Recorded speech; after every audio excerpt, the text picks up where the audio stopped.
jumlah kuliahnya sebenarnya nggak sebanyak yang dulu, tapi tetap ini sih beberapa menghasilkan orang-orangnya yang topnya. Nah untuk yang topnya kali ini di pengajaran itu sama ya. Saya kira adik-adik bisa lihat mungkin ya saya juga pernah mahasiswa ya, mungkin soal-soal dari isi-isi soal dari yang tahun sebelumnya ya, kira-kira kurang lebih sama sih. Dosen itu tiap tahun suruh bikin soal nggak boleh sama dengan yang tahun lalu, padahal yang kita ajarkan atau yang pengen kita mahasiswa pahami itu kan cuma itu aja ya. Itu yang dipahami itu walaupun ini 40 slide, yang dipahami sebenarnya nggak sebanyak ya, yang ada di perubahan ini. Oke. Nanti teman-teman yang muncul nggak apa-apa ya. Ada yang saya boleh record atau nggak? Sebetulnya saya nggak boleh sih. Sebetulnya nggak boleh ya. Oke. Saya nggak boleh. Saya gampang. Jadi ini saya belajar. Cuma kesini kita nanya enggak.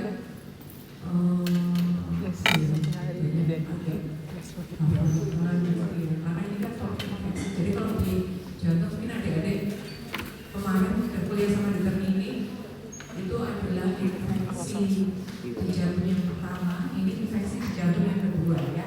Tetapi patofisiologinya itu berbeda karena yang infektif endokarditis kemarin, kemudian yang ini demam rematik akut ya. Ini adik-adik sebenarnya ini overlap sama anak-anak tapi kemarin dari pediatri begitu tidak? Makasih ya. Oh, bisa.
Mandi malam.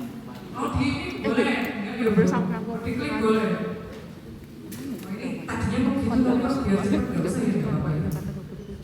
Apa deh langsung aja ya, langsung dijawab apa rematik siapa? Ketua masih siapa? Kai. Siapa dia namanya? Faza, siapa Faza? Rematik apa sih? Kalau kamu dengar rematik itu apa pikirannya? Saya rematik gitu apa ya? Apa pikirannya? Kalau rematik itu biasanya kita sekitar apa rematik? Apa? Salah nggak pawang ini? Apa deh? Kalau rematik itu kamu rematik gitu, ada orang tua atau di rumah sakit rematik gitu, encok atau lagi encok, ya kan encok lagi ada lagi pegel-pegel katanya. Oh kalau pegel itu ini rematik kamu gitu ya. Nah itu benar nggak sih sebenarnya ini? Mau dijawab boleh nggak? Kelamaan. Gak apa-apa dia. Sampai jelasin lo ketua kelasnya lo. Gimana sih Dan? Nah ternyata benar beda encok ya, tapi betul, jadi pada tahun berapa ya 1800 sekian itu seorang dokter dari Prancis namanya mungkin ada pernah dengar ya tes Lasek gitu ya. Nah tes Lasek itu dia mengatakan jadi sebetulnya pada ahli patologis pada saat itu udah mengatakan bahwa rematik itu dia kata-katanya di buku paling nyalik jadi menjilat menjilat sendi ya. Jadi kalau oecok itu kan sendi, menjilat sendi tapi menggigit ke jantung. Artinya tadi sendinya nggak apa-apa dijilat aja ya, tapi yang rusak di jantungnya ya. Jadi inilah yang kita sebut sebagai demam rematik akut ya. Oke. Nah ini epidemiologi itu penting diketahui karena adik-adik nanti penyakit demam rematik ini keluhannya mungkin akan menyerupai penyakit-penyakit yang lain ya. Jadi kalau ada keluhannya mirip, ada mirip-mirip, jadi diagnosisnya akan cukup sulit sehingga kita harus tahu epidemiologinya. Epidemiologinya demam rematik akut itu biasanya terjadi pada usia 5-14 tahun ya. Jadi usianya masih muda. Adik-adik sekarang umurnya berarti sekarang 20 tahunan kira-kira ya. Nah kalau ini berarti kemungkinan udah enggak ya. Kalau demam rematik akut pertama kali kemungkinan enggak. Jadi dia pertama kali terkena itu 5-15 tahun. Dan ternyata angkanya cukup tinggi ya, 8-15 kasus walaupun nggak sebanyak banget ya, nggak kayak hipertensi yang mungkin adik-adik belajar. Itu dia yang sebanyak itu, tapi ternyata tiap tahunnya sekitar hampir 500.000 kasus baru tiap tahun. Nah, apa itu demam rematik akut? Nah, dia itu dulu ya. Kalau sekarang kan adik-adik jarang ya mendengar diagnosis ada ini sampai demam rematik akut itu mungkin jarang. Nah, dulu itu merupakan satu pembunuh nomor 1 dulu ya, dia seperti itu. Dia banyak yang meninggal karena demam rematik akut. Nah, dan dulu di tahun itu dia nomor 2, pembunuh nomor 2 setelah tuberkulosis. Berarti tuberkulosis waktu itu masih banyak ya. Di Amerika, bayangin di Amerika ada tuberkulosis waktu itu ya. Jadi dia waktu itu nomor 2 setelah tuberkulosis. Dan terapinya waktu itu hanya diberikan salisilat. Salisilat itu anti-radang dan juga BPS. Kebanyakan mereka kemudian disuruh istirahat, bedridden sampai berminggu-minggu bahkan berbulan-bulan ya. Gitu ya. Bahkan ada yang anak-anak itu dirawat di rumah asuh atau panti asuhan. Nah ini apa namanya? Tidak bisa ya. Pakai komentar di sini lagi. Ini gambaran ini ya, pola insidensinya. Jadi kalau demam rematik akut banyak bicara itu ya. Insidensinya kalau kita lihat ini pas antibiotik ditemukan. Dan insiden itu ditemukan ya. Tuh masuk aja temennya nggak apa-apa. Dikasih tahu boleh masuk nggak apa-apa. Masuk aja dulu. Nggak apa-apa silahkan masuk nggak apa-apa. Langsung duduk aja. Tutup pintunya ya. Nah pintunya ditutup. Ya langsung duduk aja. Nah ini kalau kita lihat setelah pemberian antibiotik itu ada yang sangat tinggi. Kemudian ada yang dia menurun, tapi menurunnya bahkan sebelum pemberian antibiotik. Berarti waktu itu tidur boleh ya, boleh tidur, nggak apa-apa. Mau tidur boleh, masih ngantuk boleh tidur, mau ujian boleh tidur. Yang nggak boleh nih, nggak boleh teman. Sama gangguin saya nggak boleh ya, oke? Jadi ada yang lihat pola B itu dia tetap tinggi. Kemudian pola yang A yang menurunnya paling menurut itu sebelum pemberian antibiotik itu di negara-negara maju karena berarti kan sebetulnya faktor penyebabnya itu nggak hanya kuman ya. Kalau dia udah turun sebelum pemberian antibiotik, berarti ternyata nggak cuma antibiotik yang diperlukan untuk menurunkan insidensi demam rematik akut, tapi ada juga daerah yang baru turun setelah pemberian antibiotik. Nah, daerah-daerah yang ini yang dia menurun ini adalah negara industri yang dia tadinya ada perbaikan sosial ekonomi di situ. Jadi dia sosial ekonomi yang baik, kemudian kemiskinan yang berkurang, gitu ya. Itu dia mulai turun. Kemudian setelah pemberian antibiotik dia menghilang. Nah kemudian yang seperti Indonesia ini mungkin termasuk yang ini ya, kalau saya kira termasuk yang dia menurun setelah adanya pemberian antibiotik. Kemudian ada yang malah naik. Nah itu di daerah Asia Tengah maupun Soviet di situ.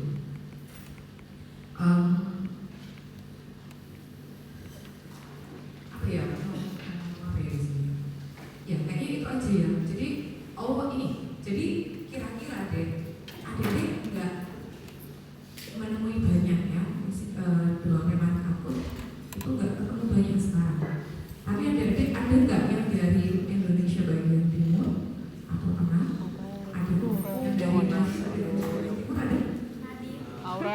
Nadine dari mana Nadine?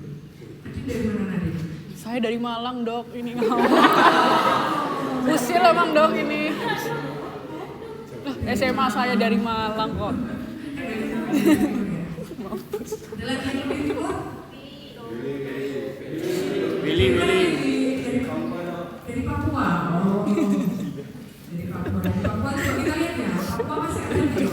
Gambar ya. Saya Kalau tinggal di di Jawa Jawa Tengah. terus terang nih. Jadi saya kuliah sampai sekarang tuh hampir nggak pernah ketemu saya di beberapa aku ketemunya dan dramatik artistis.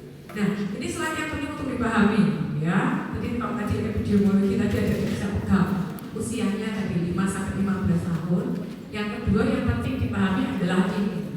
Karena adik-adik akan berhadapan dengan dua istilah yang serupa, yang sekali bingung, yaitu demam rematik akut dan satunya penyakit jantung rematik. Ya, dua hal itu beda, tapi berhubungan. Jadi demam rematik akut nggak ada jantung jantungnya ya, satunya penyakit jantung rematik.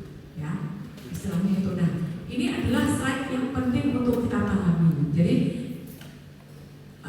ini adalah natural story-nya. Natural story bagaimana terjadi demam rematik akut, bagaimana demam rematik akut jadi penyakit jantung rematik.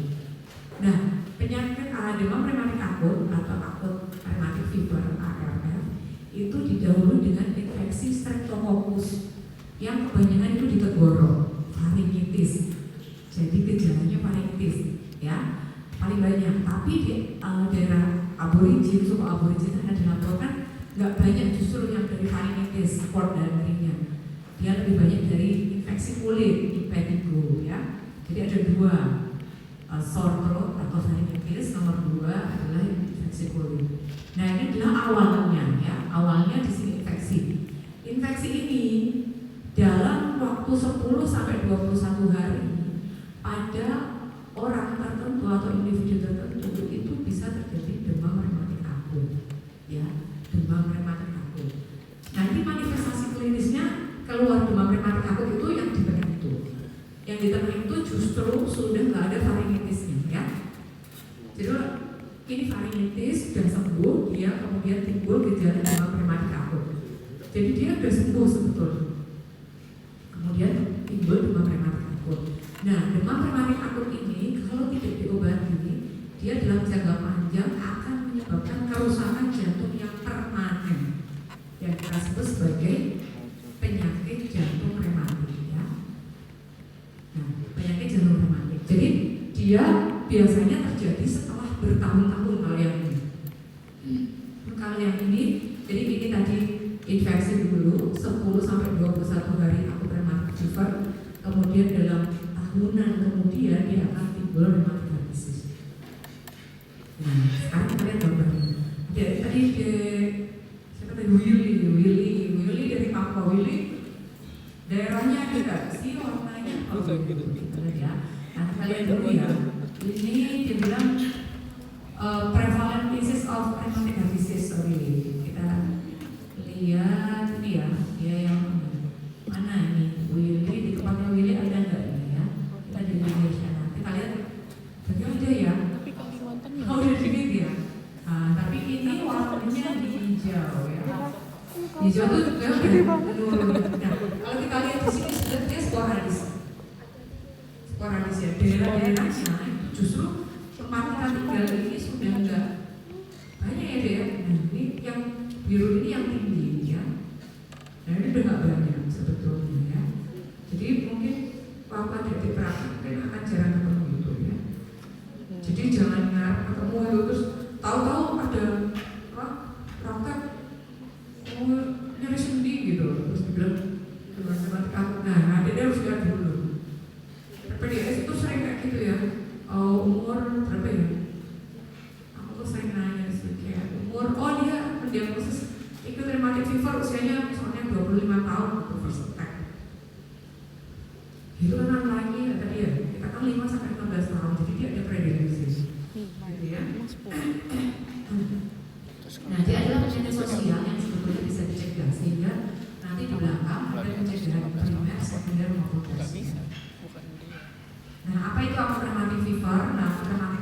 ini sebetulnya merupakan reaksi autoimun yang ditimbulkan karena adanya infeksi grup A Streptococcus yang biasanya terjadi di kulit atau di tenggorokan. Nah, biasanya terjadi setelah 10 sampai 21 hari setelah infeksi grup A Streptococcus dan biasanya mengenai jantung, kemudian sendi, kemudian otak atau saraf ya, kulit dan jaringan subkutan. Nah, tadi dibilang rematik tadi karena itu ya, karena dia penamaan klinis yang mungkin dominan adalah sendi ya, yang banyak dikeluhkan itu daerah sendi. Dia nyari sendi sehingga mereka bilang dulu rematik dengan rematik akut. Nah, kalau di poin ini itu yang perlu diketahui adalah ini ya, reaksi autoimun. Reaksi autoimun itu mungkin keywordnya, kemudian grup A Streptococcus 10 sampai 21 hari, kemudian organ-organ yang terkena. Nah, sekarang kapan sih? Adik-adik kan sering kita mengalami faringitis. Lalu kapan sih kita itu curiga kalau kita ada pasien, kita curiga kapan? Kita curiga oh ini kemungkinan disebabkan oleh virus, ini disebabkan oleh Streptococcus. Nah, kapan itu kita curiga? Nah, kalau yang sebetulnya banyak terjadi, yang common cold yang kita sering alami itu paling banyak disebabkan karena virus. Nah, di situ gejala klinisnya dikatakan ini apa namanya sebenarnya udah mengarah. Jadi kalau adik-adik misalnya nih faringitis atau nyeri tenggorok disertai dengan pilek atau rinitis, kemudian batuk, maka itu sebenarnya unlikely dia disebabkan oleh grup A Streptococcus. Jadi kemungkinan adalah viral infection. Kalau virus berarti nggak perlu ngasih antibiotik ya, karena nanti overtreatment mungkin masalah resistensi antibiotik ya, sehingga sebetulnya kebanyakan virus. Jadi sebetulnya dia nggak perlu pemberian antibiotik. Nah, kalau yang dia nggak ada, maka hati-hati. Jangan-jangan itu adalah faringitis yang disebabkan oleh grup A Streptococcus beta hemolydicus, sehingga terapinya akan berbeda. Nah, kenapa penting? Karena itu adalah ordinary ya. Itu yang adik-adik harus obati. Jadi kalau grup A Streptococcus ini biasanya dia mengenai umur 5 sampai 14 tahun ya. Dan di sini dikatakan pada mereka yang usianya di bawah 18 tahun yang datang dengan nyeri tenggorok itu ternyata kalau dilakukan pemeriksaan faring ya itu ternyata 37%-nya itu didapatkan grup A Streptococcus. Tapi kalau di bawah 5 tahun itu 24%, jadi cukup tinggi ya. Jadi satu dari 5 anak yang datang dengan nyeri tenggorok itu satu orang dia ternyata disebabkan oleh grup A Streptococcus. Nah, adik-adik pernah nggak kuliah ini tentang udah pernah dapat kuliah tentang gen APS, glomerulonefritis akut post-streptokokal pernah? Oh belum ya, ada. Nanti ada di pediatrik atau di penyakit dalam ini, gen APS. Itu banyak juga deh. Nah itu mirip patofisiologinya mirip dengan ini. Nah, pada dewasa gas faringitis biasanya terjadi di bawah usia 40 tahun dan menurun seiring dengan usia. Berarti saya udah di atas 40 ini berarti unlikely ya. Nah, grup A Streptococcus ya. Nah, kemudian faktor risikonya tadi sudah dikatakan tadi ya. Biasanya kalau initial cases atau usia pertama kali terkena ARL itu usianya 5 sampai 14 tahun. Ini diulang-ulang ya. Kemudian usia paling muda 2 sampai 3 tahun. Kemudian jarak di usia dewasa ya. Usia dewasa atau di atas 30 tahun itu jarak. Sehingga di PPDS biasanya kalau dia bilang di usia 32 curiga rematik ya, itu biasanya unlikely. Jadi dia harus tahu itu, harus tahu. Atau usia bayi itu kan unlikely ya, karena dia paling muda biasanya usia 2 sampai 2 tahun. Nah ini aku kira ini ya, kira ini enggak mungkin keluar di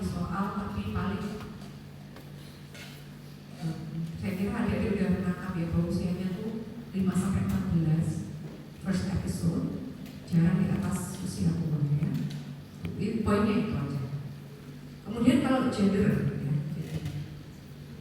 atau jenis kelamin biasanya sama, laki-laki atau perempuan itu kecenderungannya sama. Tapi kalau dia rheumatic heart disease atau yang udah saya mulai tadi kerusakan jantungnya itu dia biasanya lebih banyak pada wanita. Nah disitu nggak tahu pasti penyebabnya, tetapi kalau dari lihat di begini ya, kenapa kok dia lebih banyak pada wanita? Karena pada wanita itu mungkin dianggap kan tadi kan usianya yang kena biasanya anak-anak ya. Nah wanita itu kan sebenarnya dia merawat anak-anak, jadi dianggap apakah dia lebih sering terpapar sehingga wanita itu dia lebih banyak pertimbangan biologi ya.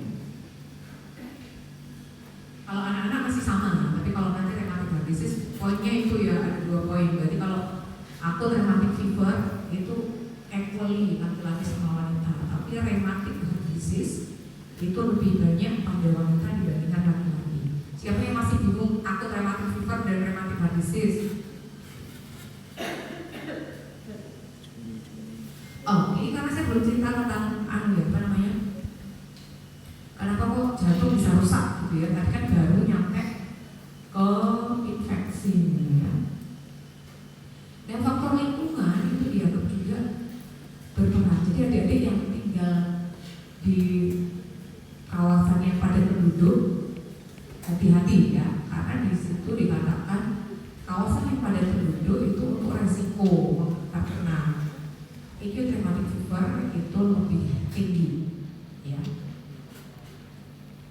Nah dia merupakan sebetulnya dia merupakan penyakit yang multifaktorial, jadi nggak cuma disebabkan karena infeksi aja juga, tapi juga dia adalah mengenai individu yang susceptible atau rentan dan juga tinggal di satu lingkungan yang dengan kondisi sosial ekonomi yang kurang.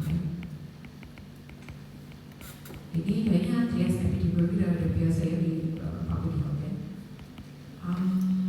Iya, kayaknya saya ada di belakang. Ini sama, kemudian nah ini adalah ini. Jadi dia ternyata kok ada kecenderungan tertentu ya. Jadi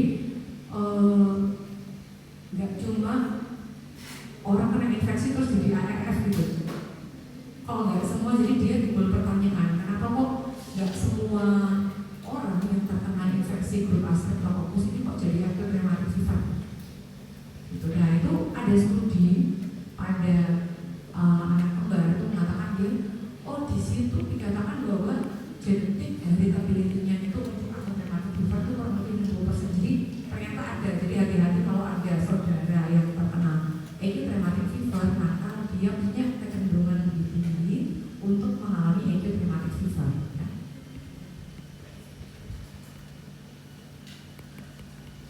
Nah ini mungkin di mikrobiologi ada udah belajar juga ya, bahwa tadi kita sebutkan gas itu ternyata dari grup Streptococcus yang merupakan penyebab dari acute rheumatic fever ini. Nah gas ini merupakan suatu bakteri gram positif yang mempunyai di luar itu dari asam hyaluron. Klasifikasinya itu berdasarkan serologinya ya, dari polisakarida di selnya yang dinamai sebagai ABFG ya.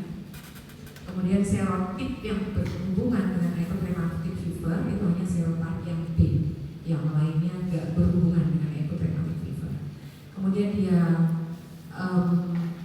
M-protein ini membantu bakteri untuk menempel pada endotel dari host, sehingga M-protein ini berkaitan dengan virulensi dari kuman dan mempunyai homologi struktur, artinya dia punya kemiripan struktur dengan tropomyosin di jantung, kemudian vimentin, keratin di kulit, lamin juga di kulit ya. Nah ini kabarnya, kenapa kok bisa terjadi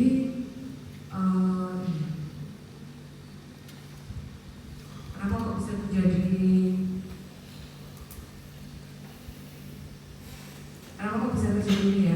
Kenapa kok dia bisa terjadi? Jadi kalau kemarin kalau endokarditis infektif itu periksa penunjangnya apa kemarin?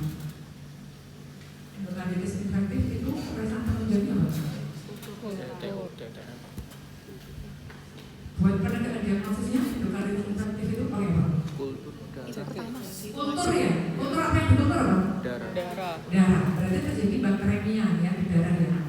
Kalau ini nggak ada bakteremia ya. Kalau kita lihat di sini gambarnya, dia akan kena yang gambar paling kiri itu ya. Timbul gejala faringitis. Bakteri itu yang kayak apa ya? Kayak tinta jantung gitu ya. Nah itu nempel di epitel faring. Nempel.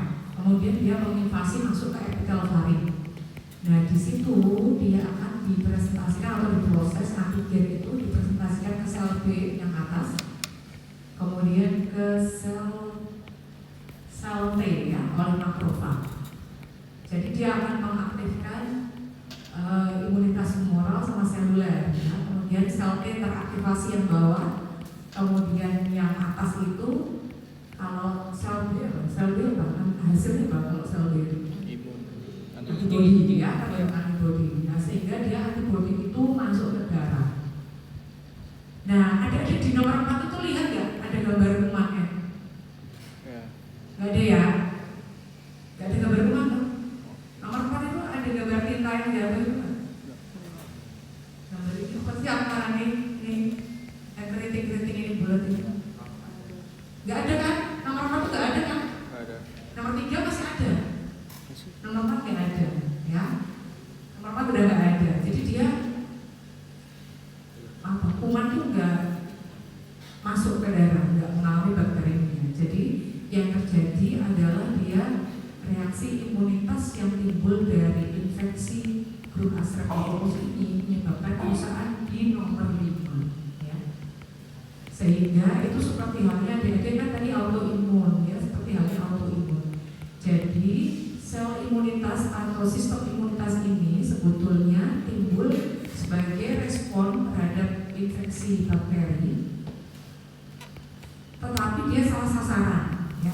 Karena kok salah sasaran? Karena tadi ada homologi struktur, jadi dia dianggap mirip dengan antigen dari kuman, sehingga dia dihancurkan oleh antibodi. Antibodi itu sebenarnya dia positif ya, maksudnya bagus, tapi mengenai organ-organ yang ada di sekitar itu, jantung, otak, sendia, boleh.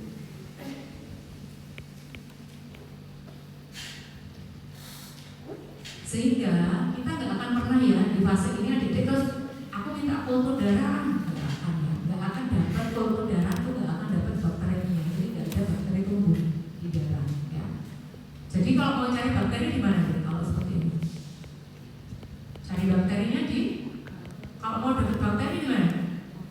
Di faring di sini ya. Oke, nah ini konsepnya seperti itu. Jadi kalau mau dapat bakterinya, aku mau membuktikan bahwa itu ada grup Aspergillus, maka tempatnya di sini, bukan ngambil di darah ya, ambilnya di sini. Nah, karena ini tadi udah ya, antibodi sama sel T yang teraktivasi ini akan menyebabkan reaksi pada organ-organ ini.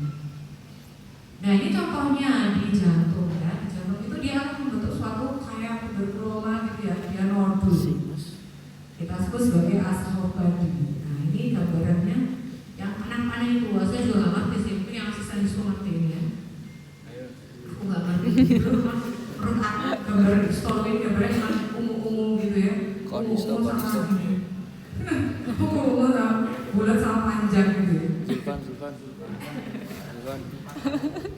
Ya, yang asisten histologi ini. Jadi kita sebut Saya juga nggak tahu sih. Astrogladi itu juga reaksi tadi ya, reaksi infiltrasi mononuklear menginfiltrasi ke serabut miokard ya.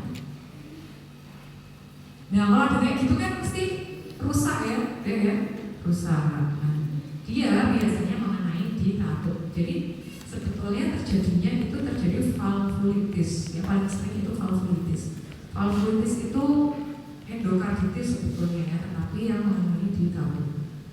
Nah ini gambarnya ini kita lihat di sini ya, antibodi akan menempel, antibodi loh ya baru kemarin, antibodi menempel pada endotel.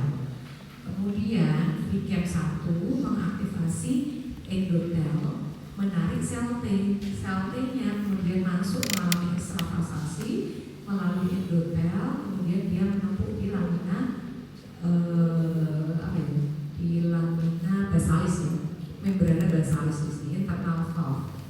rusak, kemudian dia mengalami breakdown, istri dirusak sama antibody tadi, sehingga dia timbul menjadi suatu scar, jadi scar.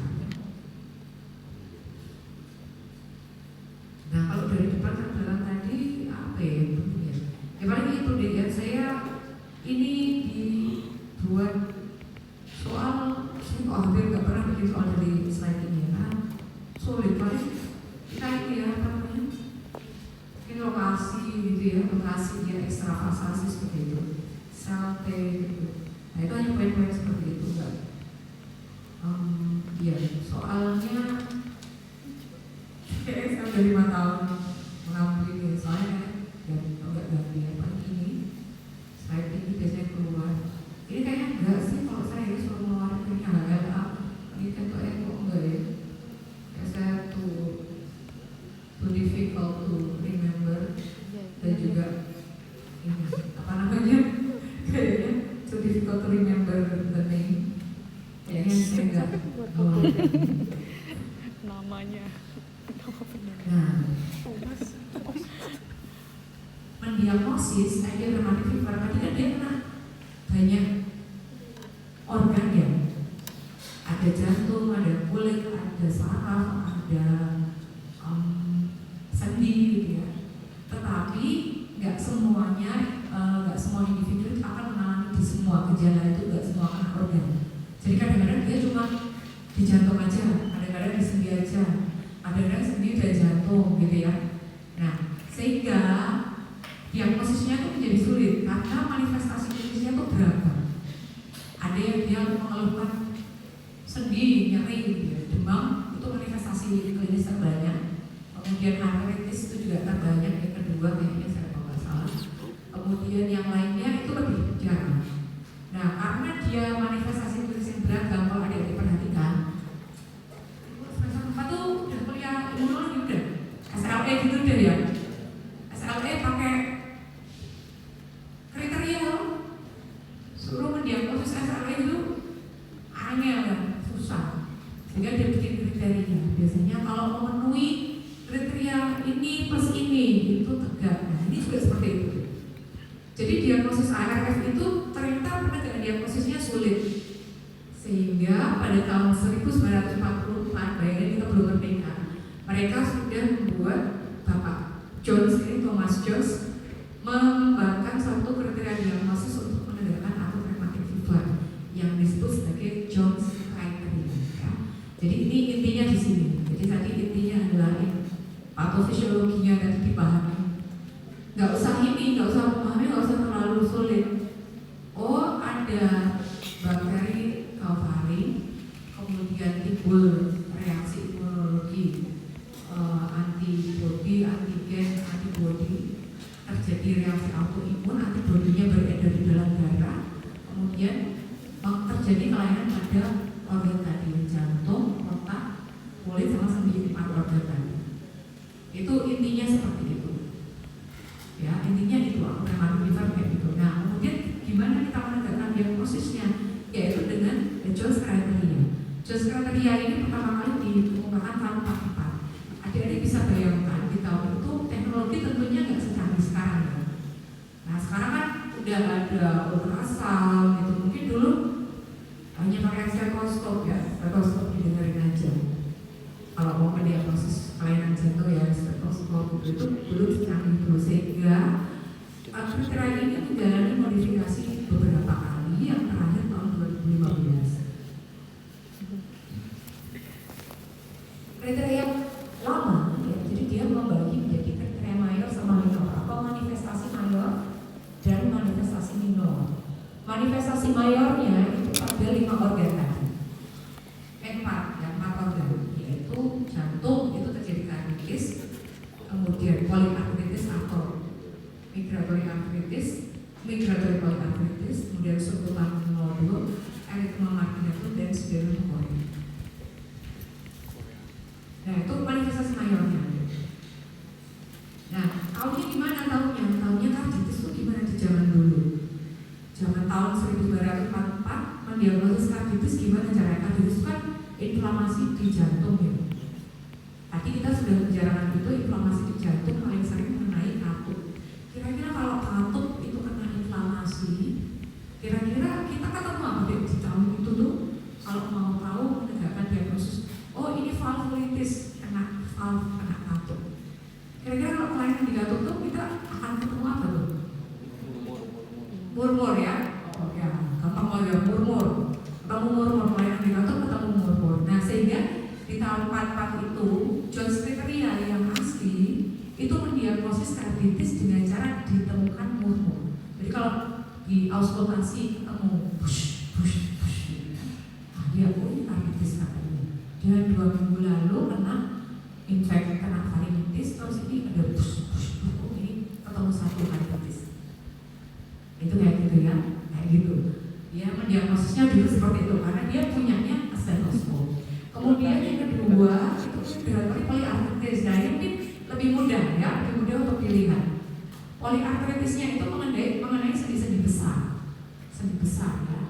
Dia biasanya berpindah-pindah migratory. Jadi dia misalnya dari lutut, terus dia pindah sendi siku gitu ya. Jadi dia berpindah-pindah atau migratory polyarthritis. Kemudian seputan nodul bisa kita lihat ya, ada nodul seputan. Kemudian erythema marginatum juga bisa kita lihat dengan mata telanjang, dengan melihat adanya bercak merah di kulit. Sidinal Korea, saya kira kalau lihat juga akan mudah juga diingat ya, karena dia merupakan suatu gerakan involunter atau Korea itu gerakan involunter yang tidak bisa dikontrol. Jadi dia mengenai saraf sehingga menyebabkan sidinal Korea. Nah kemudian manifestasi minornya.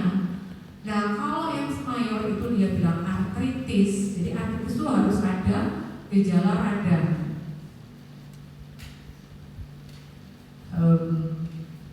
Aku lupa ya gejalanya. Rubor, tumor, dolor gitu ya. Itu ada ya. Terus dia kemerahan, bengkak, panas, nyeri ya.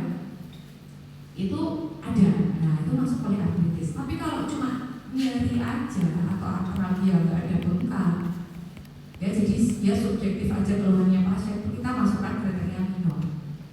Kemudian demam. Jadi ternyata tadi setelah infeksi yang sembuh tadi dia demam lagi. Nah, akhirnya dia demam lagi. Jadi tadinya kan nyeri tenggorok tuh, terus dia demam di sini ya. Ada demam di sini, tapi nggak ada nyeri tenggorok ya. Ada di sini.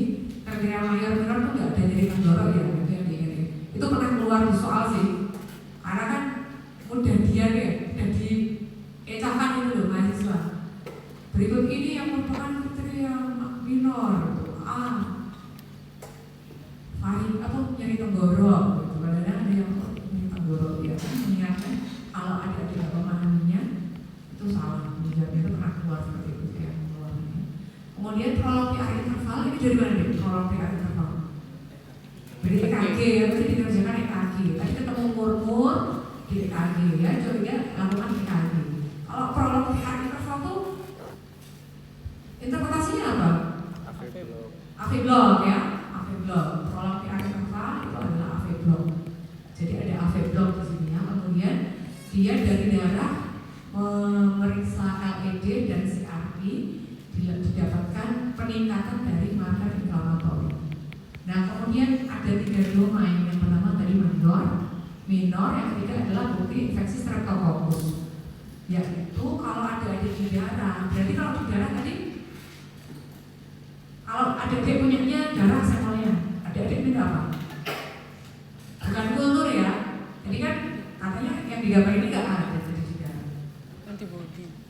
Kan di gambar yang ini nggak ada darah toh?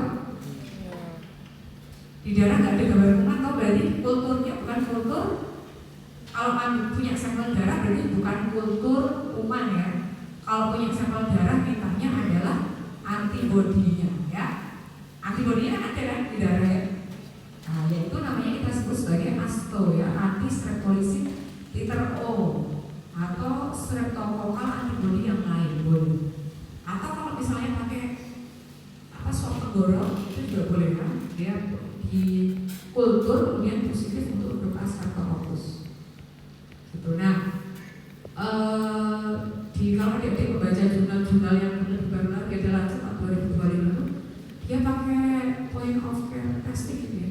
Kayak COVID itu, sejak COVID itu dia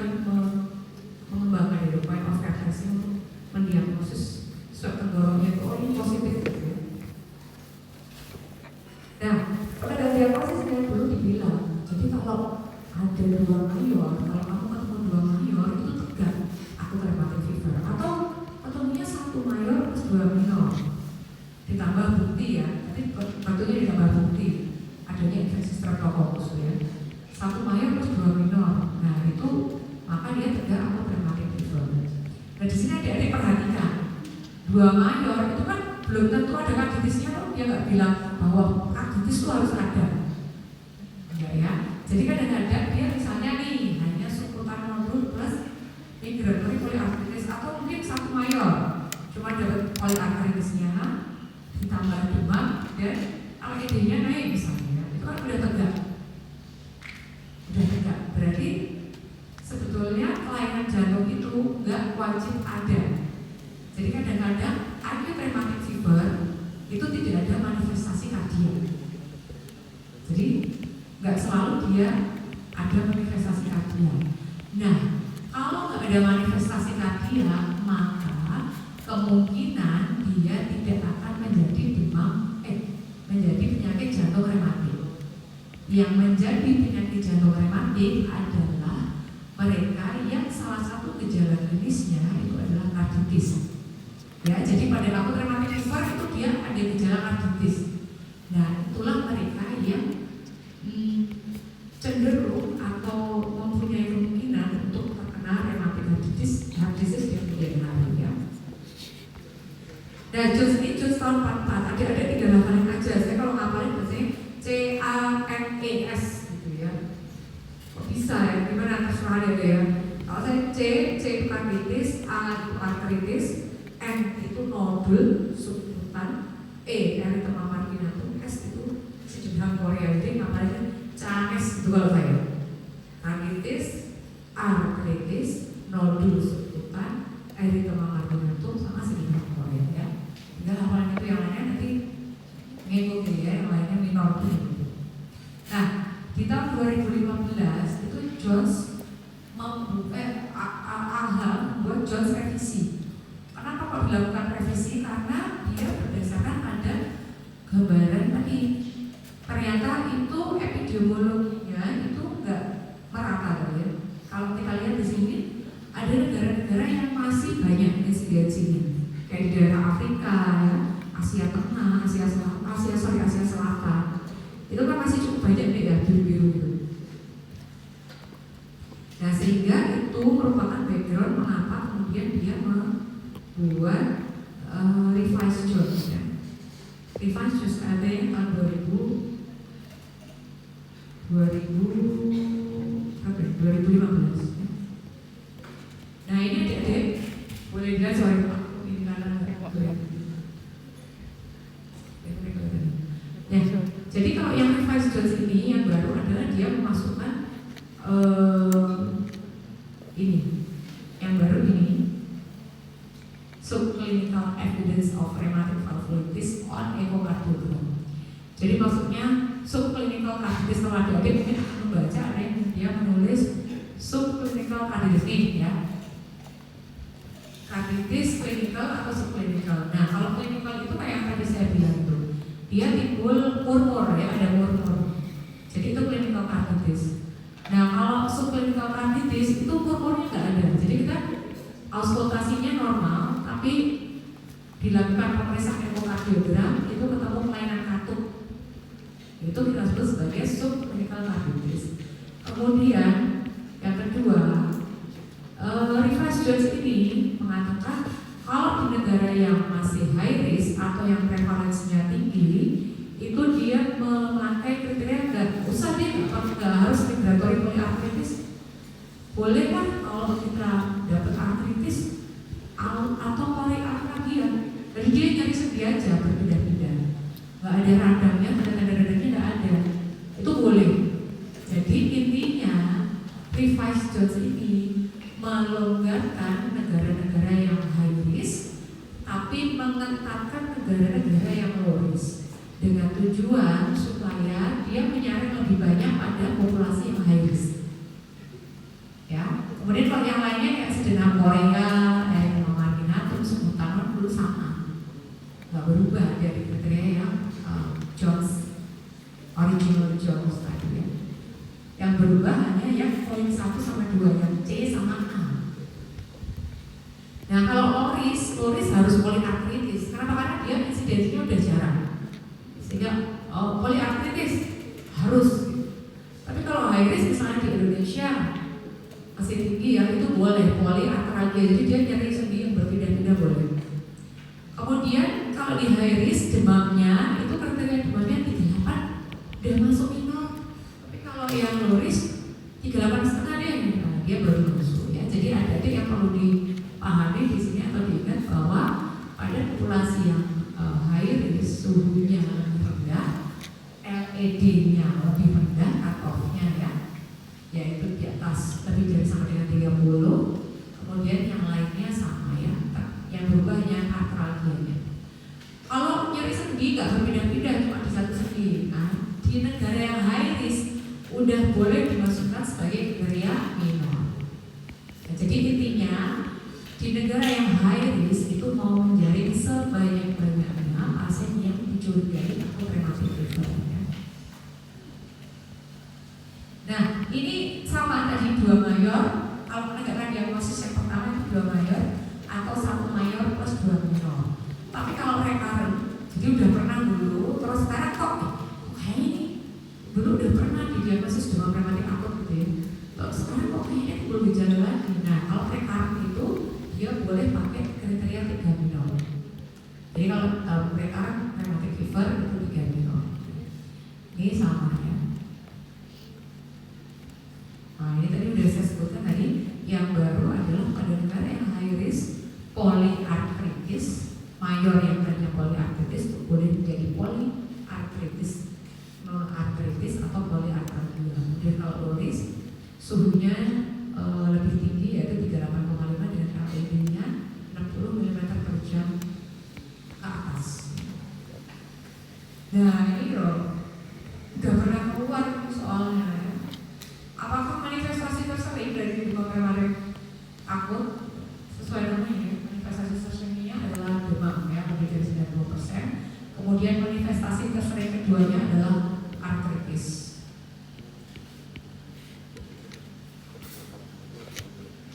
Ini enggak ya? Ini di bawah enggak ya? Enggak. Nah kita masih punya topik kedua. Saya punya enggak sebentar aja ya. Jadi kalau artritis secara umum terapinya itu, oh ya, dia sulit ya. Tadi pas saya tanya rematik itu apa, encok dok gitu ya. Nah sehingga ini sulit juga. Karena diferensial diagnosis dari artritis itu kan banyak banget bentuknya ya. Mungkin septic artritis, mungkin dia ada diferensial banyak ya saya kira ya. Nggak selalu dia disebabkan karena infeksi gitu ya, artritis. Nah sehingga di sini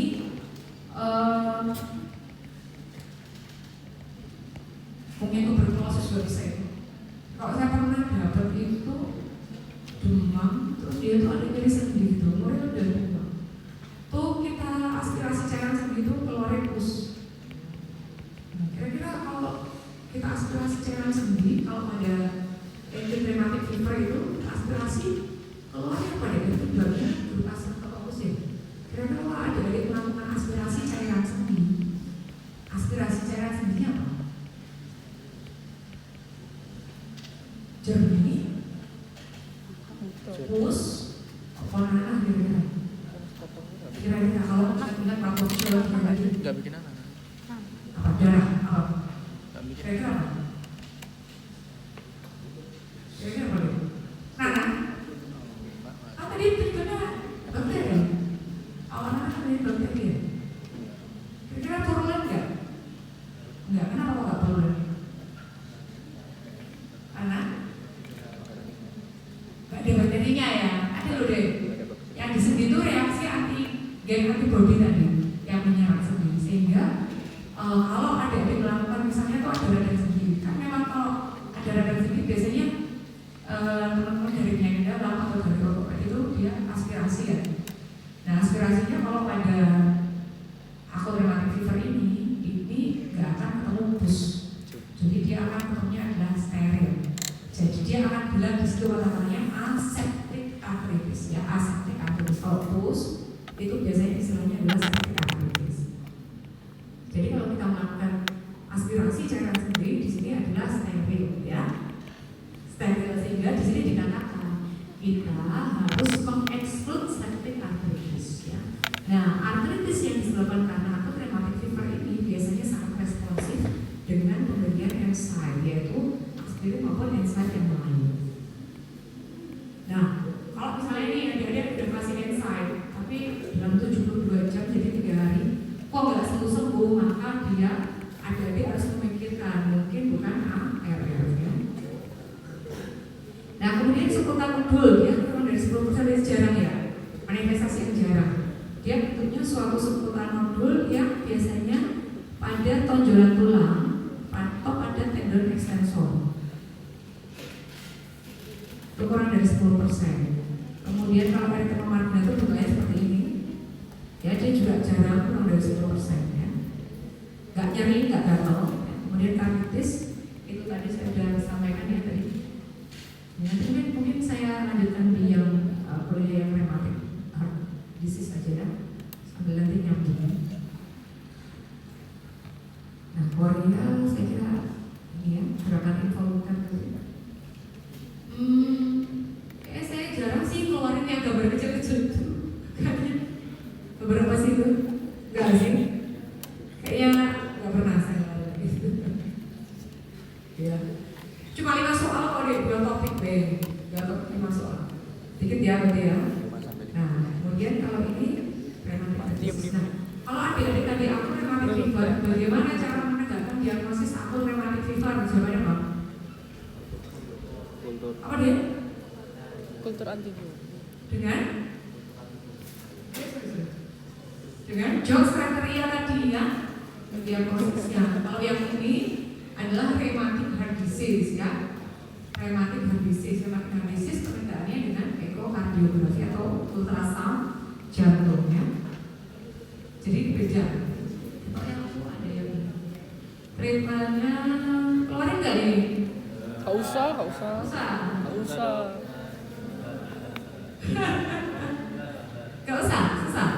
Iya, susah. Dicatat nanti saya di WA ya, aku nggak bawa tas soalnya. Dia gampang-gampang aja ya, nggak usah dikeluarin ya. Gak usah dong. Nah, treatmentnya itu adik-adik paling gampang ya. Itu sampai Jadi kelas kalau banget. hepatitis paling gampang kasih apa deh ini? Penicillin. Amoxicillin ya, paling gampang ya. Tapi dosisnya adik-adik harus perhatikan. Itu 50 mg per kilogram berat badan once daily, jadi 1 kali sehari. Jadi kalau adik-adik dapat beratnya 10 kilo, itu dikasihnya 500 mg per kilo per hari, ya 1 kali sehari. Jadi dosisnya mungkin agak beda. Kalau berat 10 kilo kan anak-anak kecil ya. Kalau dibagi 3 dosis kan sekitar mungkin 200 ml ya. Jadi 3 kali 200 setengah tablet. Kalau dewasa dosisnya misalnya 50, itu berarti kan dia 3 kali, kira-kira 3.000 ya, 3 kali 2 tablet, kira-kira seperti itu. Jadi dosisnya cukup besar. Nah, sebetulnya yang paling utama pemberiannya adalah sebetulnya rekomendasi utamanya adalah benzathine penicillin yang G, yang bawah itu, yang ketiga. Kenapa? Karena dia memang sebetulnya first line-nya itu, tapi kurang nyaman karena pemberiannya IM. Nah, kalau adik-adik pernah lihat, dia tuh vialan gitu ya, dibuat terus kita diinjekkan. Vialnya gede, bayangin itu di IM, kan sakit banget ya. Jadi memang gak nyaman ya. Jadi sebetulnya first line-nya benzathine penicillin. Apa itu aja soalnya first line-nya ya? Iya. Ya, oke. Oh, ini. Apakah terapi first line itu ya? Iya. Ya, bisa dicatat terus di WA dokter kita ya. Nggak Bisa lupa. bikin gak sih soalnya? Iya. Nah, kalau alergi penicillin ada pilihan itu. Terus terang saya nggak hafal sehingga dosisnya nggak akan saya keluarkan. Saya nggak hafal. Nggak dikeluarin ya, kan nggak hafal harus ngepek apa-apa. Jadi nggak ada apa-apa ngepek boleh ya, kalau praktek boleh ngepek. Iya. Lek UB. Nah, kemudian ini nggak kelihatan nih dulu. Nah, ini adik-adik nih ya, produk primary, secondary secondary dan tertiary. Primary itu kalau mereka sudah terkena infeksi tadi varingitis tadi ya, maka primary preventionnya adalah menegakkan diagnosis secara cepat sehingga kalau diagnosis tegak adik-adik bisa mendapatkan terapi yang sesuai. Kemudian di sini juga disebutkan ada grup Streptococcus vaksin yang adik-adik lihat nanti ada di Lancet, cuman kayaknya belum direkomendasikan ini ya. Tapi sudah ada di Lancet tahun 2025 itu dia mengembangkan vaksin gas. Nah kemudian yang secondary preventionnya kalau udah kena. Jadi secondary prevention itu kan untuk orang-orang yang udah kena ya, udah kena akut rheumatic fever, maka secondary preventionnya itu adalah harus penegakan diagnosis yang tepat dan cepat, kemudian diberikan profilaksis antibiotik sekunder. Kemudian tertiernya itu kalau sudah terkena komplikasi rheumatic heart disease maka dia harus dilakukan ekokardiografi follow up monitoring. Dan kalau diperlukan bedah maka dirujuk untuk bedah. Nah ini maksudnya gimana dok?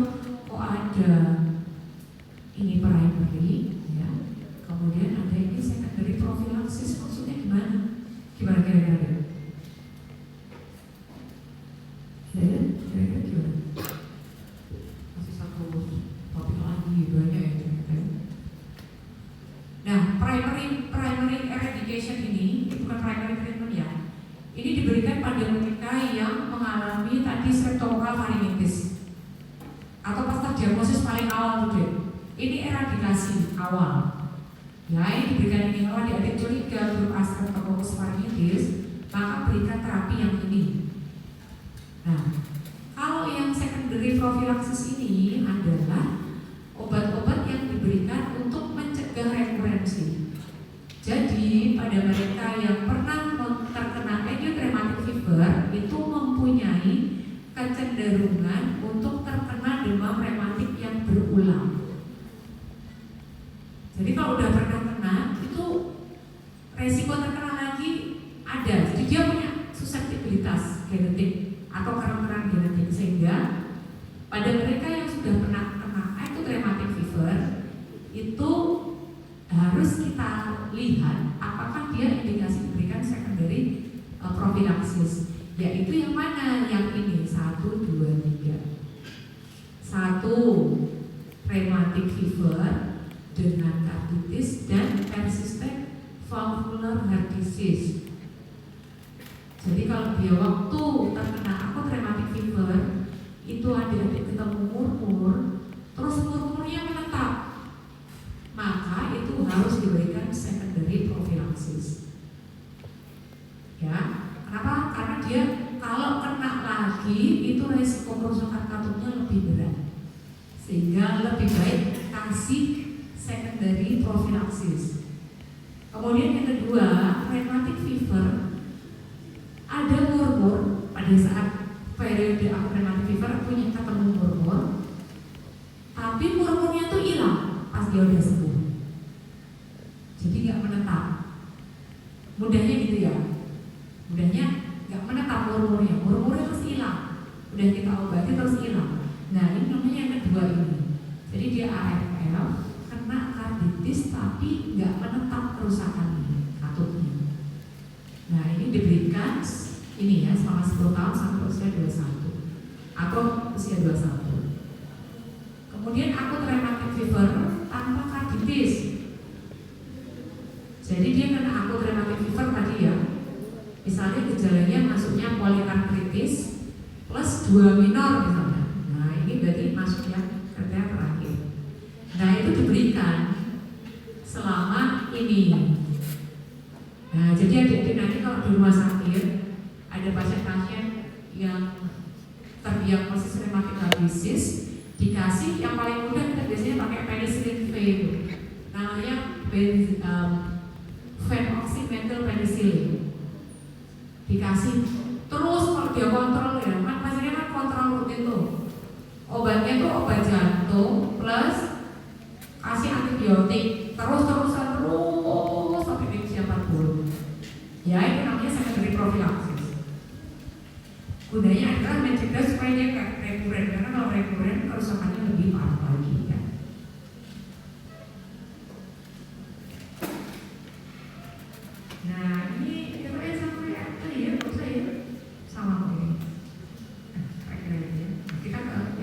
aja nanti biarkan. Iya. Oke, sampai yang di sini ada yang mau ditanyakan? Tak kira soal tuh ini kok deh. Enggak ini ya, enggak banyak berubah dari kalau soalnya karena kita bahannya kuis, kecuali kalau aku di Indonesia ya, mungkin bedanya. Jadi ya sampai itu terus. Ayo, enggak, biasanya nggak berubah ya. Nah, sekarang saya ulangi lagi ya. Siapa tadi yang bisa mengulangi bedanya rheumatic fever, acute rheumatic fever, demam rheumatic, sama rheumatic heart disease? Saya siapa? Wah, dokter ini kami hadiah nih. Wah, nggak bawa hadiah mas ya. Saya ingin tahu bedanya demam rheumatic akut dan tadi akut rheumatic kita sampaikan biar ngerti. Disampaikan tahu ini. Tadi ketua kelas udah ya. Oh ya, saya siap. Ketua kelas deh.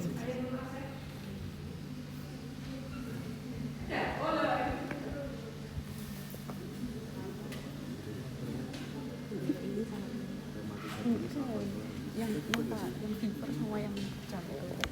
Kira fever sama jantung. Iya. Ayo. Itu sama.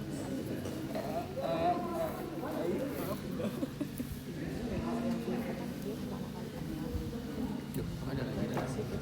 Bisa iya. Enggak malu deh kalau saya perempuan ya. Oh ya, senang. Senang. Kalau saya senang kalau saya perempuan.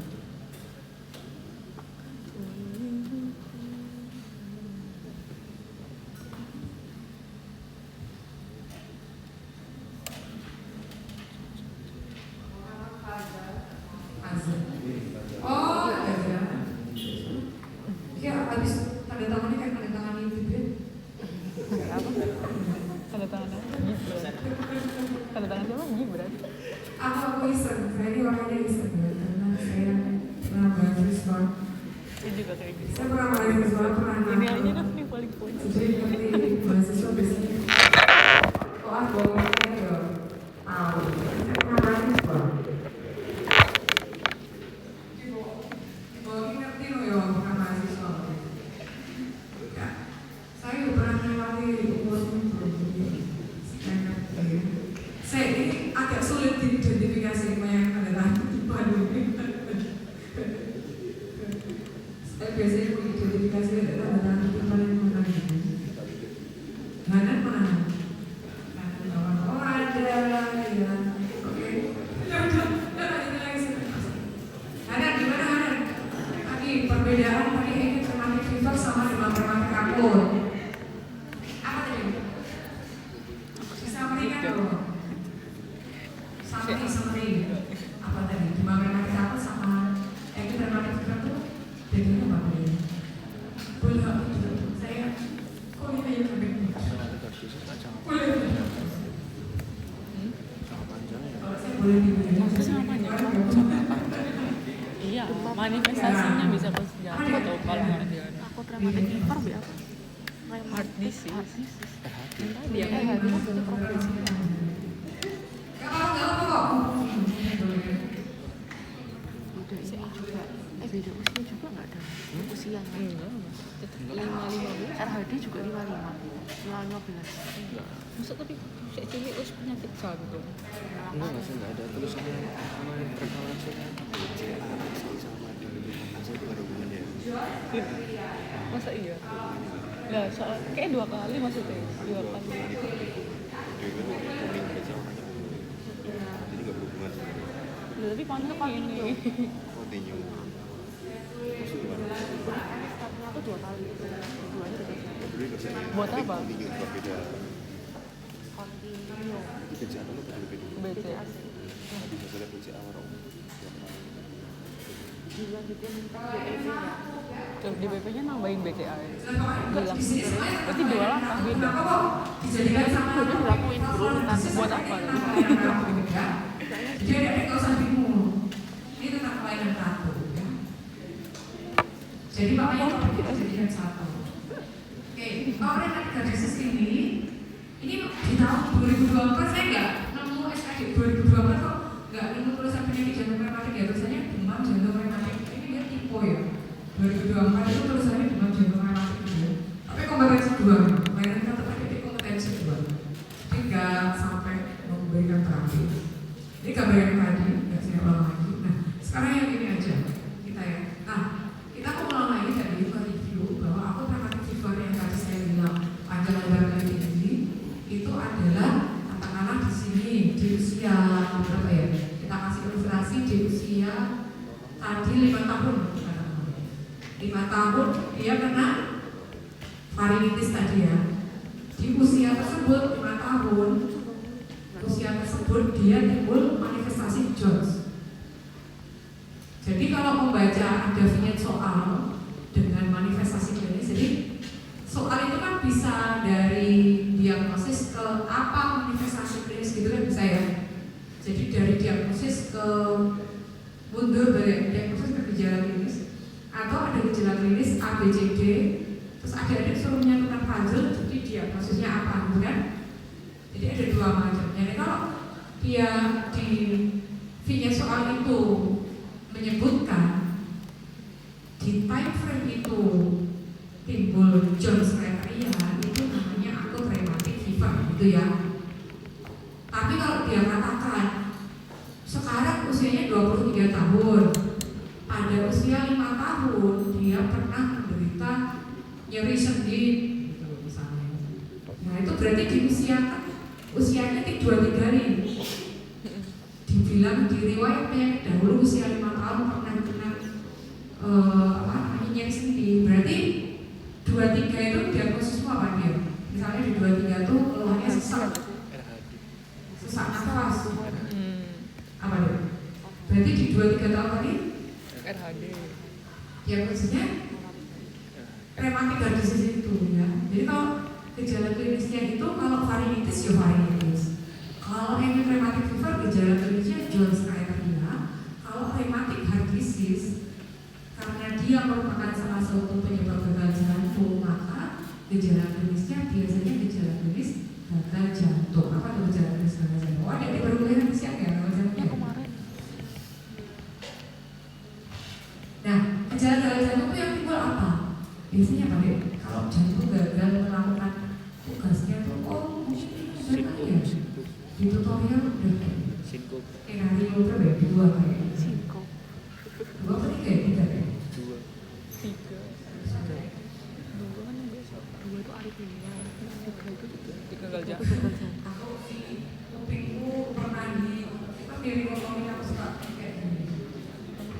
jadi makanya saya ngerti itu di kuadran atas posterior.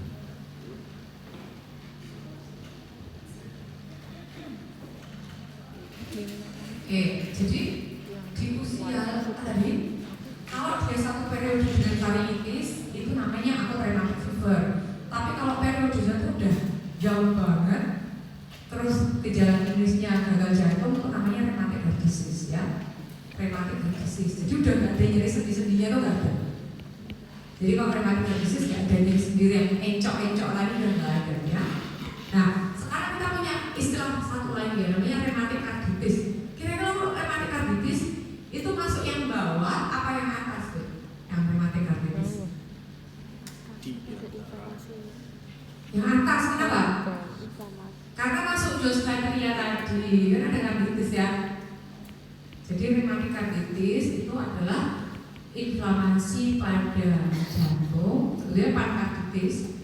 Pankreatitis itu semua lapisan kena, tapi paling sering itu terkena endokarditis atau valvulitis.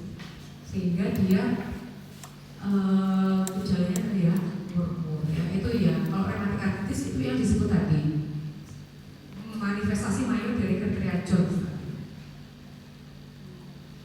Nah, jadi jangan bingung ya, karena kadang-kadang PPDS baru tuh ya masih bingung. Nah, rheumatic arthritis ini merupakan satu kerusakan katup yang permanen yang merupakan periode ikutan dari akut rheumatic fever. Kadang-kadang atau seringnya periode akut rheumatic fever atau gejala Jones criteria yang timbul itu nggak pernah kita deteksi. Jadi kalau adik-adik curiga ya, oh ini rheumatic heart disease, kita telusuri seringkali dia nggak sadar pernah terkena acute rheumatic fever tadi ya. Nah, rheumatic heart disease ini disebabkan karena satu episode atau episode berulang dari acute rheumatic fever di mana jantung itu mengalami inflamasi. Ini gambaran kartun ya. Kelihatan kok ya ini ya.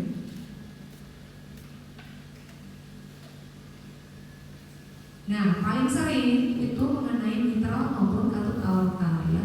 Gak tahu kenapa, tapi katanya karena di bagian kiri itu tekanannya tinggi sehingga dia paling turbulensinya paling tinggi, shear stressnya paling tinggi, sehingga resiko untuk terjadi kerusakan itu paling tinggi pada katut bagian kiri ya. Karena seperti yang kita ingat, bagian kiri itu memompa ke seluruh tubuh. Kemudian katut itu tadinya awalnya dia itu menjadi stretching atau stretch gitu ya, teregam. Lama-lama dia akan terbentuk scar itu jaringan parut. Nah, kalau jaringan parut kira-kira katutnya akan jadi gimana deh? Kaku Ya, kalau kaku kira-kira lainnya stenosis apa regurgitasi? Stenosis. Kalau kaku itu terjadi stenosis ya. Jadi kalau awalnya dia stretching ya, awalnya regurgitasi, maka lama-lama dia akan menjadi kaku. Nah, hal ini kenapa kok dia burdennya itu dianggap kelainan yang berat, kelainan jantung berat, karena seringkali menyebabkan seseorang itu harus dilakukan operasi pembedahan ganti katut ya. Nah, ini gambarannya seperti ini. Nah, ini periode akut rheumatic fever ya, ini katut mengalami inflamasi, kemudian dia kalau tidak diobati dengan baik maka akan terjadi kerusakan yang permanen. Kerusakan yang permanen ini akan menyebabkan, karena tadi kalau katutnya kaku maka akan menyebabkan gangguan hemodinamik ya. Gangguan hemodinamiknya ruangannya akan menjadi membesar. Kardiomegali. Nah, kalau sudah terjadi kardiomegali, dia bisa terjadi gejala gagal jantung ya. Nah, kalau dia kerusakan yang permanen, seringkali harus diikuti operasi ganti katut ya. Nah, ini seperti itu ininya ya, apa namanya, timeline seperti itu. Ini kan usianya tadi ya, 5 tahun, 10 tahun, 11 tahun, sampai 20 tahun ya.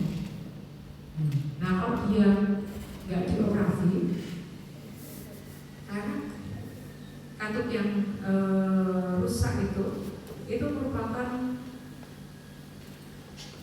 prone atau beresiko untuk terjadi infeksi endokarditis. Dan ada di mana ini ya, pas endokarditis sudah dikatakan ya, kelainan katut yang ada sebelumnya itu merupakan faktor risiko untuk terjadinya endokarditis. Jadi kalau orang punya kelainan katut nih, karena dia turbulens. Kalau turbulens itu di situ mudah terjadi kerusakan endotel, shear stressnya tinggi, terjadi kerusakan endotel sehingga dia risiko untuk terjadi endokarditis itu tinggi ya. Nah, katut yang paling banyak terkena adalah katut mitral. Pada anak-anak kelainannya biasanya berupa mitral regurgitasi. Tetapi kalau sudah terjadi infeksi atau rekurensi dari akut rheumatic fever, itu biasanya terjadi mitral stenosis. Tadi saya udah tanya ya tadi ya, kalau dia terjadi infeksi berulang itu, maka dia katutnya itu kerusakannya kan lama-lama akan jadi kaku, enggak lentur lagi, kaku ya. Jadi yang paling banyak terkena adalah katut mitral, paling banyak terkena kedua adalah katut aorta ya. Kemudian katut tricuspid maupun katut pulmonal itu lebih jarang terkena. Kenapa? Karena tadi dia di kanan itu tekanannya itu cenderung lebih rendah sehingga sirkulasinya lebih rendah dibandingkan dengan yang katut bagian kiri. Nah, di slide ini adik-adik gak akan lihat tulisan Jones criteria ya. Di sini gak ada Jones criteria. Kira-kira kalau adik-adik baca ini deh, lihat slide ini gejala apa tuh? Topiknya apa tuh kira-kira kalau kayak gini? Topik apa? Symptoms, murmur, berarti symptoms bla bla bla. Restlessness with exertion, waking at night, tiredness and swelling, palpitation. Kira-kira tuh gejala apa tuh? Adanya kan bilang ini judul babnya apa? Kalau kayak gitu.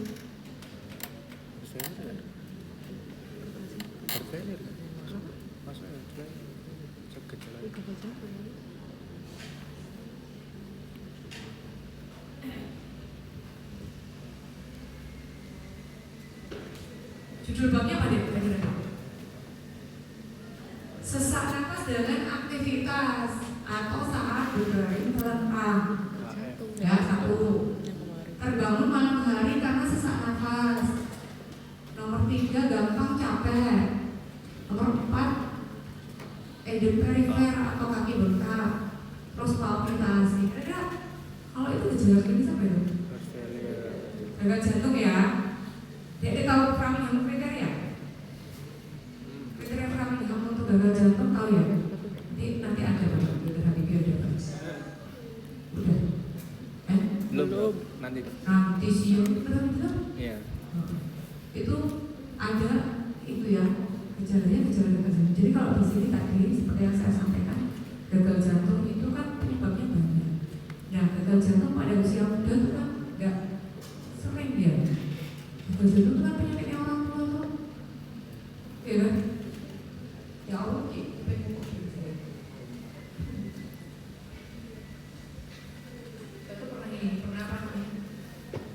apa sih ada cairan di efusi di telinga tengah dulu? Ini motor terkomputer gitu. Jadi gejala gagal jantung tadi ya. Nah, yang pertama itu sesak nafas dengan aktivitas. Siapa yang suka sesak nafas dengan aktivitas?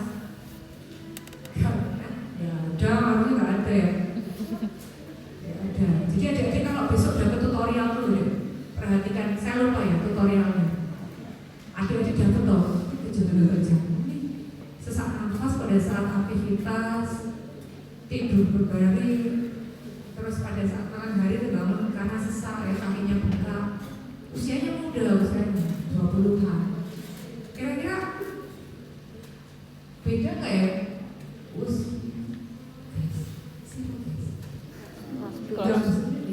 Kelas B.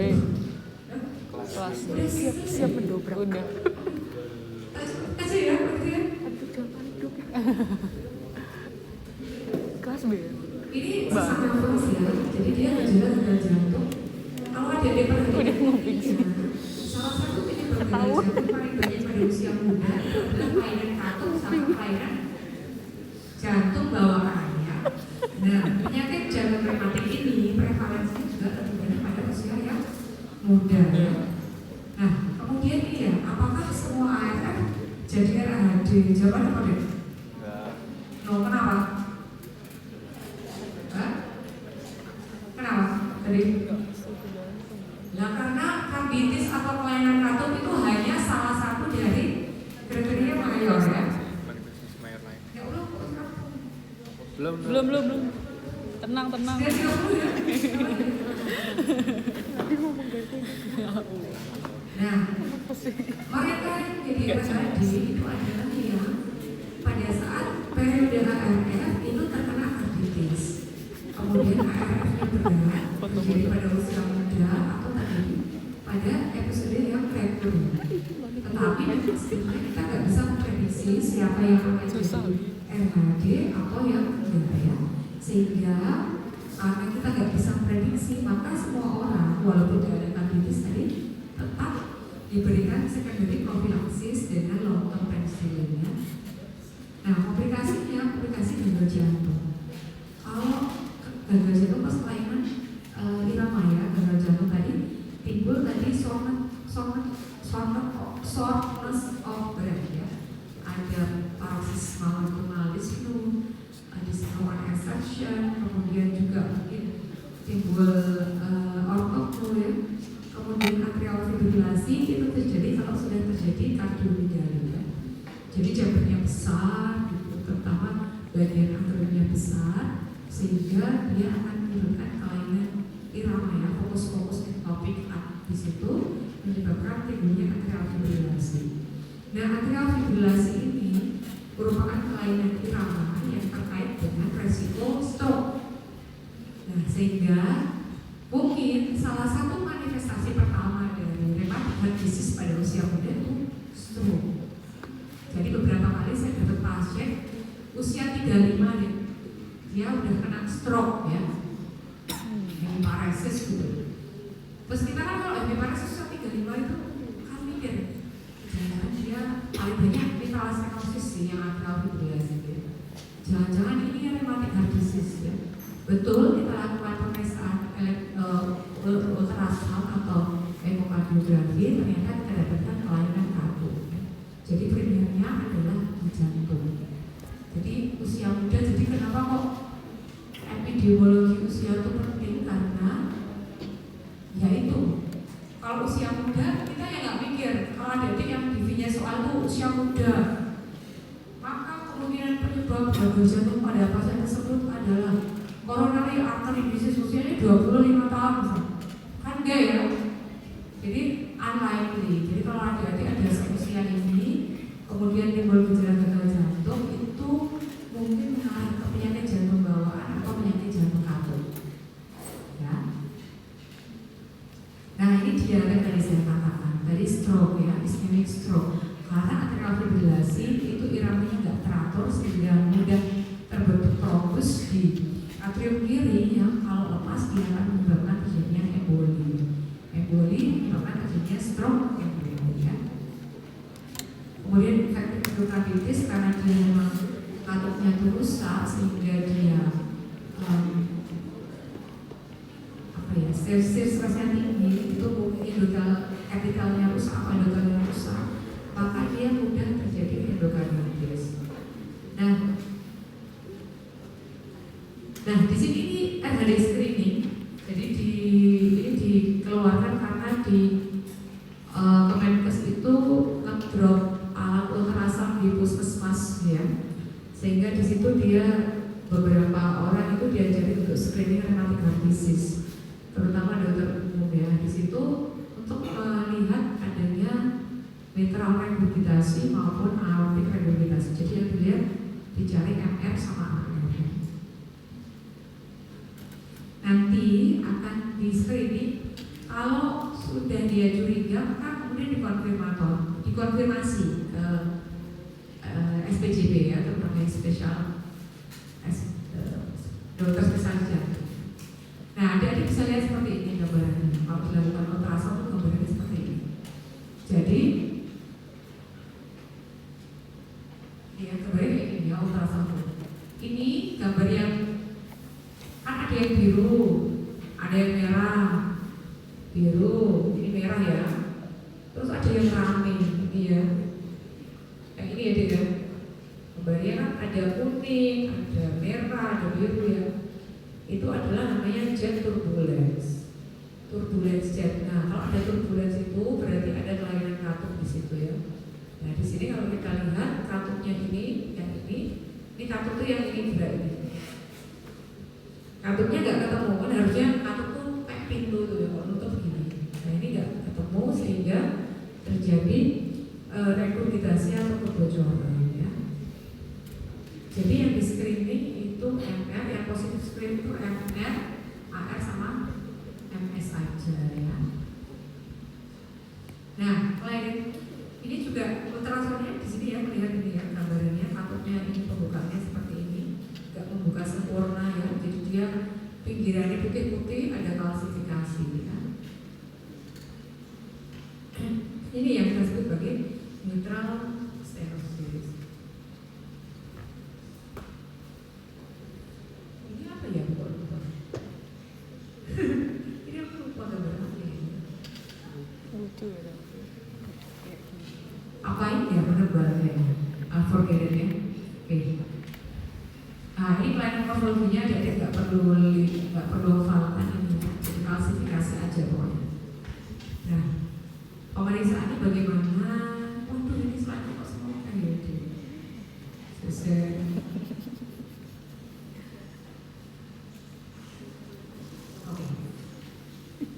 nggak apa-apa ya, nggak apa-apa.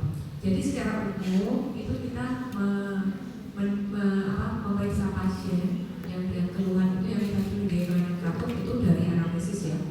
Anamnesis tadi adik-adik ketemu gejala-gejala jantung, kemudian dilakukan pemeriksaan elektrokardiografi, mungkin ketemu kalau ada misalnya LVH gitu ya. Nah, itu curiga kelainannya katop yang bagian kiri. Kalau yang kanan atau mitral stenosis itu biasanya kelainan yang kanan atau atrium kiri aja ya. Nah nanti ini pemeriksaan ekokardiografi intinya. Tapi adik-adik ekokardiografi itu kompetensi 2, jadi nice to know aja, nggak apa-apa, nggak perlu tahu. Nah ini EKG melihat irama, melihat adanya hipertrofi ya, misalnya pada mitral regurgitasi itu yang jantung bagian kiri itu cenderung akan mengalami pembesaran, sehingga kita akan mendapatkan gambaran left ventricular hypertrophy. Kemudian pada X-ray kita juga bisa melihat adanya kardiomegali pada kelainan katop. Ya, kemudian juga kalau dia sesak napas kita bisa mengkonfirmasi adanya edema paru ya, atau kongestif paru. Nah, yang penting adalah ini yang keluar di jadi secara umum kelainan katop itu ada 2 ya, katop ada 4, kelainannya ada 2 ya.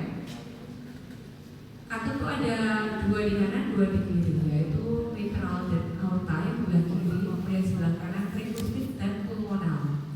Nah, kelainannya itu bisa stenosis atau regurgitasi. Cara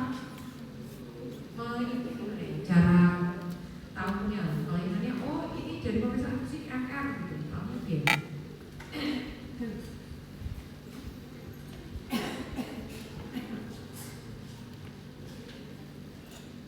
MR itu mitral regurgitasi. Jadi yang pertama kita harus tahu lokasinya dulu ya. Lokasi katopnya. Lokasi katop itu untuk melakukan auskultasi itu kita punya 4 titik. Walaupun kelainan katop mitral itu juga nggak hanya kita ditemukan di area mitral. Ini adik-adik udah diajarin di semester 2 kalau saya kesal. Lokasi auskultasi ini. Jadi itu udah diajarin di semester 2. Auskultasi katop mitral untuk dari kelainan katop mitral itu di apex ya, di apex jantung. Jadi cara mengetahui apex itu adik-adik harus melakukan palpasi dulu. Palpasi biasanya apex itu sebelah kiri ya, kita taruh di belah kiri tangan kita, kemudian kita nanti ketemu namanya ictus cordis. Nah itu adalah lokasi apex. Nah katop proyeksi katop mitral itu ada di apex ya, itu bisa kita lihat di situ. Kemudian lokasi proyeksi katop tricuspid itu di lower left sternal border. Kemudian yang 2 atas pulmonal dan aorta, yang kanan aorta, yang kiri pulmonal. Nah nanti vignette soalnya tergantung letaknya itu. Misalnya nih ya, kita kasih pada pasien mitral stenosis, kalau kita berangkat dari kelainannya.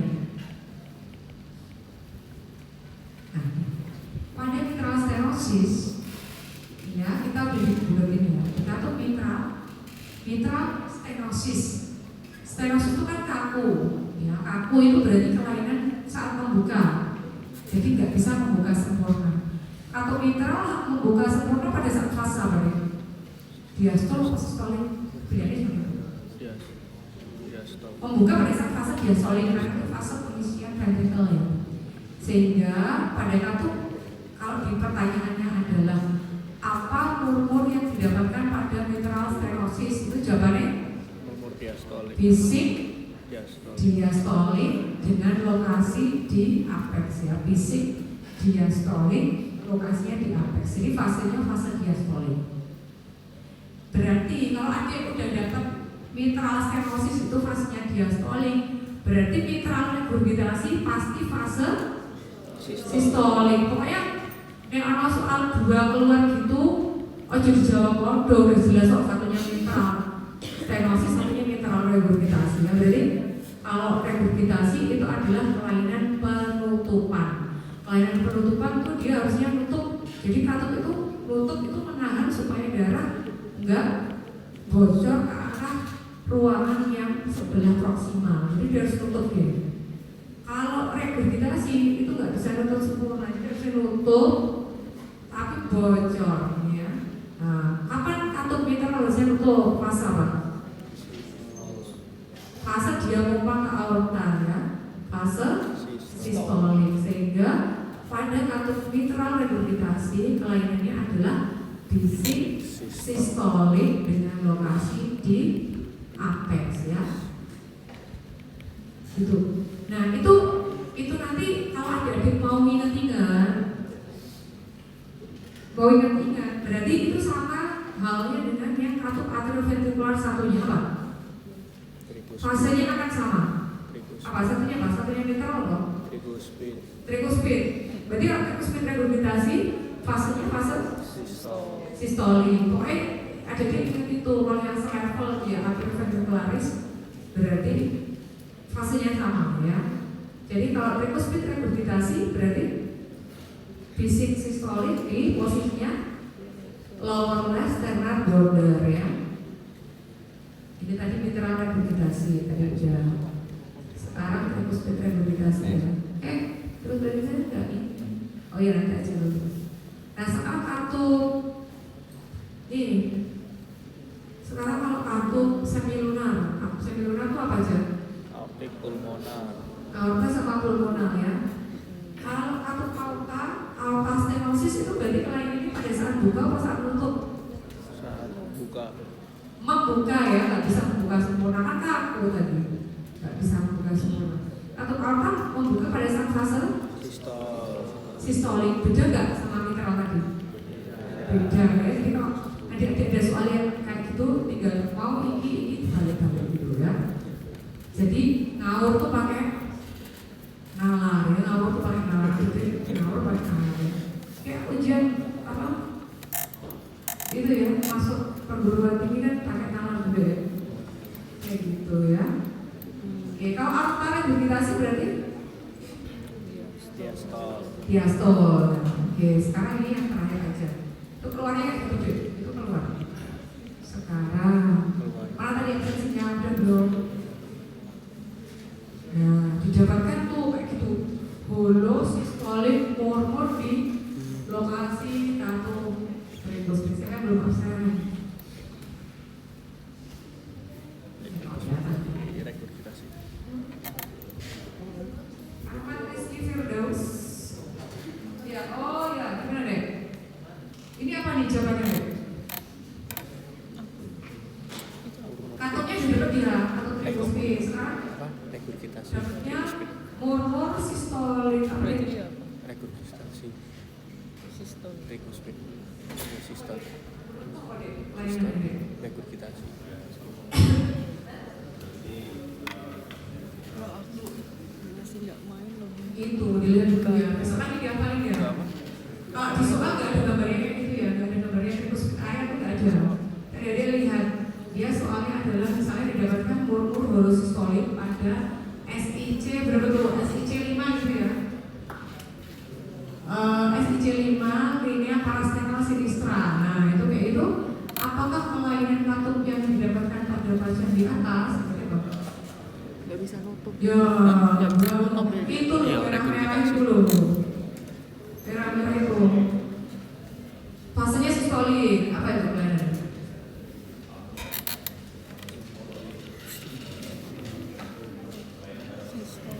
Kan dia Fasenya sistolik. Lokasinya murmur untuk maksimumnya di situ di lower left sternal border itu yang buat misalnya dia apa deh berarti? Tricuspid apa? yang Regurgitasi kenapa? Oh, berarti siapa jadi bingung. logika tuh nggak main soalnya. Kalau gitu apa? Kalau sistolik kan Kenapa kok? Kalau sistolik Oh dia balik dari balik. Kan tricuspidnya harusnya nutup deh. harusnya betul. Iya. Kayak dia murmur. Fase Dia kan ada sistolik problem. untuk karena injeksi kan ya. Nutup apa ya? Injeksi aorta Karena sama balik. pulmonar. Karena balik bikin suara. Jawabannya? Siapa Kayak gitu jawabannya? juga masih kayak Tricuspid stenosis. harus mikir membayangkan dulu. Jalan-jalan ya. Pokoknya kayak gitu nanti gampang ya. What is the inclusion of the kita. dan terus integritas. Satu lagi ya, soal terakhir. Pecah din. Iya. Oke, perempuan ya, laki-laki terus. Anggi. Anggi Amelia. Maisa Aulia, Maisa Aulia. Maisa Aulia, gimana nih Maisa? Kenapa? Coba ya. Di Astolik di Crescendo. Gimana dikasih kan? Atas itu. Fase ini fase diastolik. Pada saat fase diastolik kita turunan harusnya